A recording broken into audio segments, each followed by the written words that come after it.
Morning students, this is doctor Vipul Kashyap. और आज का जो टॉपिक हम डिस्कस करेंगे वो है brief chemistry and role of protein part 2। Part 1 हम डिस्कस कर चुके हैं, तो थोड़ा रिवाइज कर लेते हैं उसको। पार्ट 1 हमने पढ़ा था कि प्रोटीन्स होते क्या हैं। प्रोटीन्स बेसिकली क्या है, एक चेन है अमाइनो एसिड्स की, जिसमें एक अमाइनो एसिड दूसरे अमाइनो एसिड से जुड़ा हुआ है। ओके, तो किस तरीके से जुड़ा हुआ है आइए देखते हैं। ये एक अमाइनो एसिड है, ये दूसरा अमाइनो एसिड है। ठीक है, एक अमाइनो एसिड में होता क्या क्या है, एक कार्बन है, उस कार्बन से 4 different different functional group attached हैं। मान लीजिए ये आर अल्काइल ग्रुप है, ये अमाइनो ग्रुप है, ये सिंगल हाइड्रोजन है और एक कार्बोक्सिल ग्रुप है। ठीक है, तो ये 4 अलग अलग है। सेम यही स्ट्रक्चर आपका ये है सेकेंड ग्रुप में। ठीक है, ये वाला सेम स्ट्रक्चर है, मगर इनकी अरेंजमेंट जब आपस में बॉन्ड बनाएंगे वो थोड़ा अलग है। वो कैसे, इस अमाइनो ग्रुप की अगर बात करूं फर्स्ट वाले, इसमें क्या है आपका, ये अल्फा कार्बन है क्योंकि फंक्शनल ग्रुप अटैच्ड है इससे। ठीक है, तो इसकी बॉन्डिंग किससे होगी, अल्फा कार्बोक्सिल ग्रुप की अल्फा अमाइनो ग्रुप के साथ बॉन्डिंग होगी। ये अमाइनो ग्रुप है अल्फा पोजीशन पे इस कार्बन की, और अल्फा पोजीशन पे इस कार्बन की कार्बोक्सिल ग्रुप है। इन दोनों के बीच इंटरेक्शन होगा और क्या होगा, आपका H2 यहाँ से निकल जाएगा और एक कंडेंसेशन रिएक्शन हो जाएगी। उसके बाद पेप्टाइड लिंकेज यहाँ पर बन जाएगा बीच में, और इसको बोलेंगे डाईपेप्टाइड, मतलब कि 2 अमाइनो एसिड जुड़ चुके हैं। अगर 3 अमाइनो एसिड जुड़ेंगे तो ट्राईपेप्टाइड, 4 जुड़ेंगे तो टेट्रापेप्टाइड, इसी तरीके से पॉलीपेप्टाइड बनेंगे और वाटर रिलीज हो जाएगा। ओके, तो जो नेक्स्ट टॉपिक जो हम शुरुआत करेंगे वो है क्लासिफिकेशन ऑफ प्रोटीन्स। ठीक है, तो क्लासिफिकेशन ऑफ प्रोटीन्स में हम पढ़ेंगे simple proteins, okay, simple proteins, conjugated proteins और डिराइव्ड प्रोटीन्स। तो 3 तरीके की क्लासिफिकेशन हम डिस्कस करेंगे। तो सबसे पहले है आपका simple proteins. On hydrolysis they give only alpha amino acid. अगर आप प्रोटीन की हाइड्रोलिसिस करेंगे, H2O डालेंगे इसमें, तो ये क्या देंगे, simple only alpha amino acid. तो ये सिंपल अल्फा अमाइनो एसिड देंगे, जो कि ये है जिसके पास कार्बन है, अल्काइल ग्रुप है, अमाइनो ग्रुप, हाइड्रोजन और कार्बोक्सिलिक एसिड। तो ये सिंपल अमाइनो एसिड देंगे। ठीक है, they are of 2 types, globular और स्क्लेरोप्रोटीन्स। ठीक है, सिंपल प्रोटीन्स 2 टाइप के हुए, ग्लोबुलर और स्क्लेरोप्रोटीन्स। तो ग्लोबुलर प्रोटीन्स की बात करें, इनकी खासियत क्या रहती है, they are all soluble in water और स्फेरिकल शेप। इनकी शेप स्फेरिकल है और पानी में घुल जाते हैं। एग्जाम्पल के तौर पर albumin, globulin, globin, glutelin, prolamines, protamines, histones. Albumin आपने सुना होगा, एग एल्ब्यूमिन इसका एग्जाम्पल है। सीरम एल्ब्यूमिन आप सबको पता है, ब्लड के 2 कंपोनेंट है सीरम। सीरम में प्रोटीन पाए जाते हैं और उस प्रोटीन का नाम है एल्ब्यूमिन, सीरम एल्ब्यूमिन। उसके बाद ग्लोबुलिन की बात करें तो आपके सीरम में एक और प्रोटीन पाया जाता है, वो है globulin, known as serum globulin. Globin बात करें तो हेमोग्लोबिन एग्जाम्पल है। ग्लूटेलिन बात करें तो ग्लूटेनिन व्हीट के अंदर है। ठीक है, जो आपके आटे को चिकनापन देता है। प्रोलामाइंस ग्लाइडिन ऑफ व्हीट है। प्रोटामाइंस का एग्जाम्पल सार्डिनिन और cryptinine in sperm cell of certain fishes. तो फिशेस के स्पर्म्स में ये पाया जाता है, सार्डिनिन एंड क्रिप्टिनिन। हिस्टोन बात करें तो हिस्टोन कौन से प्रोटीन है, जो आपके न्यूक्लियस है, जो आपके जेनेटिक मटेरियल स्पेसिफिकली उनसे बना होता है, न्यूक्लियोहिस्टोन्स। उसके बाद बात करते हैं स्क्लेरोप्रोटीन्स की। स्क्लेरोप्रोटीन्स भी बेसिकली 3 टाइप में सब डिवाइडेड है, that is collagen, elastin and creatinine. Collagen बात करें तो कोलेजन में जो सबसे ज़्यादा अमाइनो एसिड पाया जाता है वो है ग्लाइसिन। ठीक है, आप सबको पता है प्रोटीन है तो अमाइनो एसिड से मिलकर बना होगा, और मैक्सिमम अबंडेंस जो है कोलेजन में किस चीज़ की है, ग्लाइसिन की।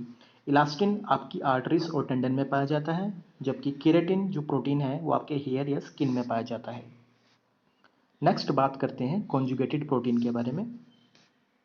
कॉन्जुगेटेड प्रोटीन कौन से होते हैं, they are simple protein with non protein group called prosthetic group. किसी एक प्रोटीन के पास एक नॉन प्रोटीन ग्रुप अटैच्ड है तो उसको बोलेंगे आप कॉन्जुगेटेड प्रोटीन, ठीक है।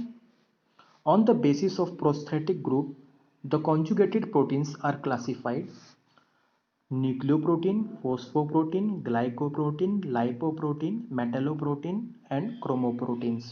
तो प्रोस्थेटिक ग्रुप के बेसिस पर ही इनकी क्लासिफिकेशन करी गई है।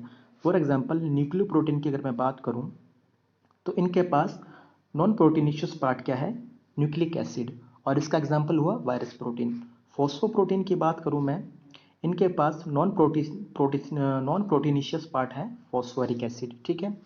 और phosphoric acid generally link to hydroxyl group of certain amino acid, ठीक है, दैट इज सीरिन। मान लीजिए सीरिन है, सीरिन के पास क्या है, हाइड्रोक्सल ग्रुप है कोई अटैच्ड, तो ये फोस्फोप्रोटीन इसके पास हाइड्रोक्सल पोजीशन पे जाके जुड़ जाएगा। फॉर एग्जांपल आप यहाँ चेक कर सकते हैं, हाइड्रोक्सल ग्रुप पे आपका फॉस्फोरिक एसिड यहाँ पे अटैच्ड है, ठीक है। इसका एग्जांपल केजिन ऑफ मिल्क भी है। उसके बाद थर्ड आता है glycoprotein. They contain carbohydrates as prosthetic group. किसी प्रोटीन के पास अगर कार्बोहाइड्रेट अटैच्ड है तो उस प्रोटीन को बोलेंगे ग्लाइकोप्रोटीन। इसका एग्जांपल है म्यूसिन ऑफ सलाइवा। आपके सलाइवा में म्यूसिन, सलाइवा बेसिकली आपका थूक रहता है।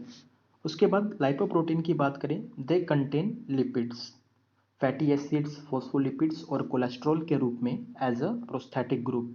इसका एग्जांपल आ गया आपका लाइपोप्रोटीन्स ऑफ ब्लड, ठीक है, जो कि है HDL और LDL, high density lipoprotein and low density lipoproteins, okay.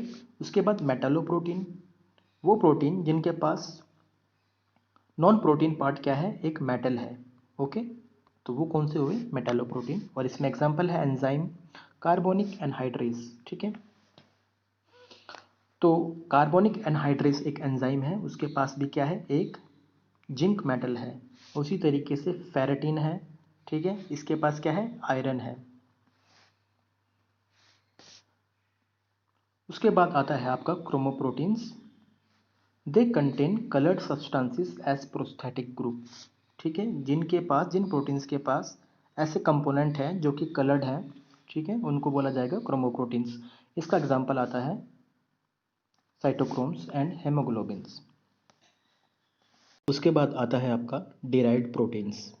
Derived proteins are formed by simple and conjugated proteins by physical और केमिकल फैक्टर्स। जो डिराइव्ड प्रोटीन्स रहते हैं बेसिकली वो कैसे बने होते हैं, सिंपल और कॉन्जुगेटेड प्रोटीन के कम्बिनेशन से बने होते हैं, ठीक है।